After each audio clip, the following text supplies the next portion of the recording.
Assalamualaikum. Kami daripada Grup 2 kelas EM17 akan membentangkan tentang cabaran Islam liberal dalam kalangan umat Islam. Jadi yang dapat dilihat dalam slide ini adalah isi kandungan dia. Antaranya ahli kumpulan, penyataan masalah, faktor-faktor, kesan penyelesaian, konklusi dan akhir sekali rujukan. So ini adalah ahli kumpulan kami dan saya Muhammad Syamil bin Muhammad Zaki. Assalamualaikum, nama saya Muhammad Kisafah bin Syazwan. Saya dari Grup 2 EM17. Assalamualaikum warahmatullahi wabarakatuh. Nama saya Izzuan Hazri bin Rafiza Hazri. Assalamualaikum, nama saya Rafiq Takif bin Zailan. Assalamualaikum warahmatullahi wabarakatuh. Nama saya Muhammad Amsyah bin Ma'aris. Okey, beralih kepada penyataan masalah. Liberal merujuk kepada kebebasan dan berpandangan terbuka. Berpandangan terbuka ini sebenarnya tidak salah, tetapi bila dia dikaitkan dengan hal-hal agama yang hukum dia dah tetap, kita tak boleh ubah dia. Tapi bila dah sampai waktu-waktu yang tertentu seperti waktu darurat, ada berlaku peperangan atau apa-apa, itu boleh diubah, boleh berubah hukumnya. So kita dapat lihat masa zaman sekarang ni ada umat Islam yang mengamalkan prinsip liberal ni. Dia bahaya lah sebab dia boleh merosakkan akidah dan mengubah hukum asal sesuatu perkara tu dengan cara yang tak betul. Jadi boleh menyumbang kepada saham dosa dengan hilang rahmat Allah Subhanahu Wa Taala. Terdapat banyak faktor cabaran Islam liberal terhadap umat Islam. Antara faktor tersebut adalah dengan menafsirkan teks Al-Quran dengan cara yang bebas. Pada asasnya, kumpulan pemikiran liberal Islam menggunakan pendekatan pemikiran berbanding dengan ayat-ayat Al-Quran yang diturunkan oleh Allah Subhanahu Wa Taala. Hal ini menyebabkan pemikir Islam liberal menggunakan pemikiran akal rasional di dalam mengubah hukum-hukum syariat Islam hanya untuk menyesuaikan dengan perkembangan zaman. Dalam erti kata yang lain, pemikiran liberal Islam menafsirkan ayat-ayat Al-Quran berdasarkan keselesaan mereka dan juga serupa dengan pandangan barat. Faktor ini sangat disukai oleh musuh Islam. Hal ini dikatakan demikian kerana ini menunjukkan betapa seriusnya aliran pemikiran Islam liberal sehingga ke tahap begitu berani mengelak dari tata cara dalam menafsirkan ayat-ayat Al-Quran yang diturunkan oleh Allah Subhanahu Wa Taala. Faktor tersebut dibuat hanya untuk diselarikan bersama kehendak pemikiran rasional dengan alasan sesuai dengan peradaban manusia pada zaman sekarang. Pemikiran liberal tidak langsung mengikut disiplin ilmu yang sebenar untuk menafsirkan ayat Al-Quran. Seterusnya, antara faktor lain cabaran Islam liberal terhadap umat Islam ialah golongan Islam liberal di Malaysia mendesak agar penganut Islam diberi hak untuk murtad tanpa sebarang tindakan undang-undang dan tanpa tertakluk dengan keputusan mahkamah syariah. Islam liberal berhujah bahawa hak untuk murtad adalah kebebasan beragama yang juga diakui oleh Al-Quran. Golongan Islam liberal, mereka mentafsirkan surah Al-Baqarah ayat 256 yang bermaksud tiada paksaan dalam agama ini mengikut akal dan hawa nafsu tanpa melihat kepada tafsiran yang muktabar berkenaan ayat ini. Menurut ulama tafsir, ayat di atas hanya terpakai bagi orang bukan Islam, iaitu mereka tidak harus dipaksa untuk menganut agama Islam kecuali dengan kerelaan mereka sendiri. Adapun bagi penganut Islam, mereka wajib beramal dengan segala tuntutan Islam termasuk tuntutan melihara akidah dan iman.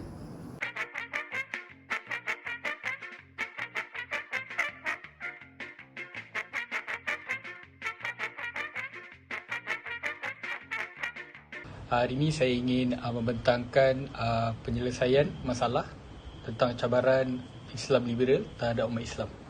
Yang pertama, memberikan galakan untuk penyertaan seminar terhadap golongan muda. Melalui penelitian yang dijalankan Institut Pengajian di Malaysia, berperanan dalam menganjurkan program-program yang dilihat berkesan dalam membincangkan isu-isu semasa, antaranya ancaman Islam liberal.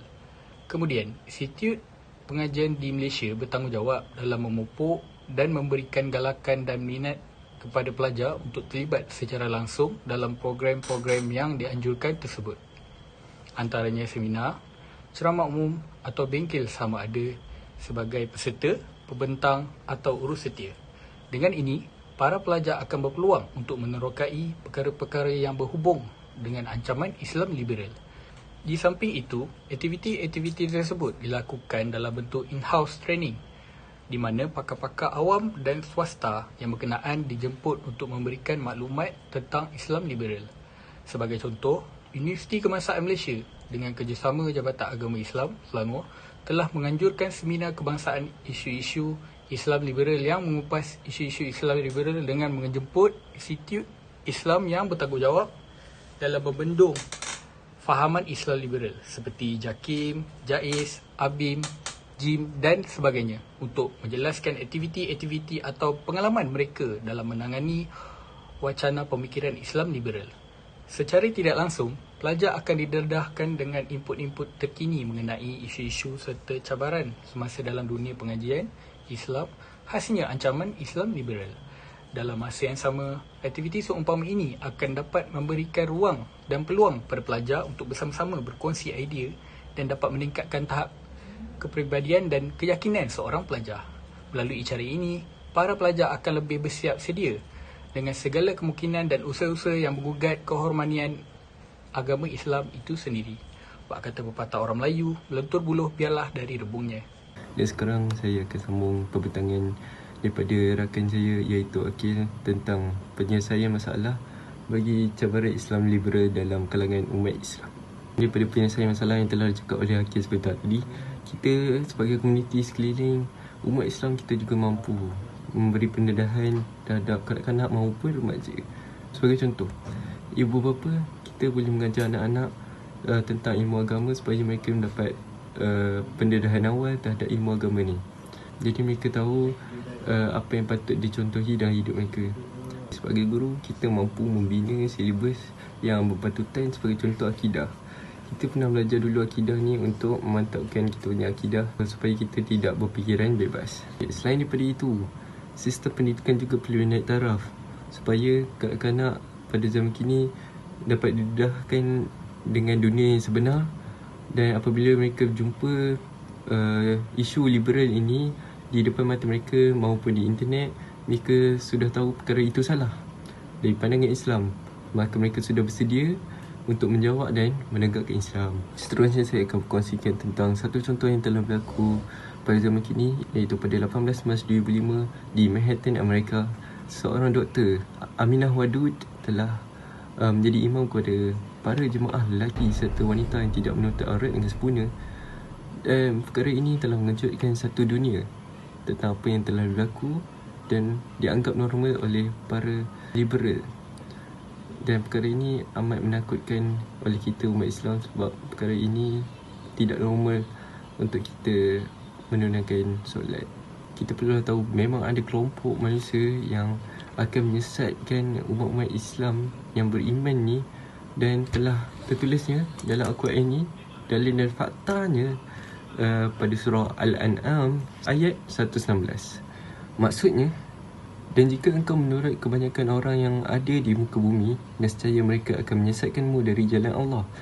Itu adalah yang mereka turut melainkan sangkaan semata-mata, dan mereka tidak lain hanyalah berdusta. Akhir sekali, harapan saya supaya kita semua dapat berwaspada akan isu liberal ini dan memantapkan ilmu agama di dada kita. Dan perlulah kita tahu, jahiliah pada zaman dulu telah berwujud. Tetapi jangan kita bersangka bahawa jahiliah tidak akan wujud semula. Dia pasti akan muncul pada akhir zaman nanti dalam bentuk isma-isma seperti ini. Sekian, terima kasih.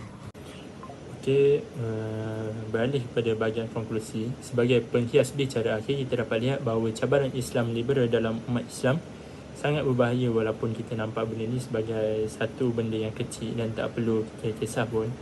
Kalau benda ni dibiarkan, Islam liberal ini dibiarkan, pemikiran anak-anak muda Islam akan terjejas akibat terlalu berfikiran terbuka dalam perkara yang tidak sepatutnya. Hal ini perlu dicegah dengan kadar segera sebelum ia memberi impak yang buruk kepada generasi akan datang. Jadi masalah ini berupaya mengawal pemikiran anak muda untuk melawan para ulama yang telah bertungkus lumus menimba ilmu dengan mursyid-mursyid mereka untuk menyebarkan Islam kepada seluruh umat Islam. Sebagai contoh yang pernah terjadi pada baru-baru ini, apabila seorang ustaz itu berkata bahawa orang yang tidak solat itu masuk neraka, dan ada seorang itu tidak boleh terima dan berkata siapa dia untuk menghukum, sedangkan ustaz itu telah belajar fiqh dan dikenali kerana ilmu fiqhnya yang amat besar. Okay, ini bahagian rujukan.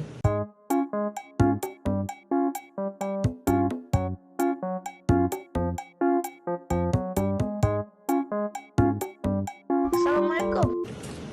Okey, ya, itu sahaja dari kami, dan akhir sekali kami akan menyampaikan pantun sebagai tanda terima kasih. Merantau jauh ke perantauan, berjalan mengenal sifat ma'ani.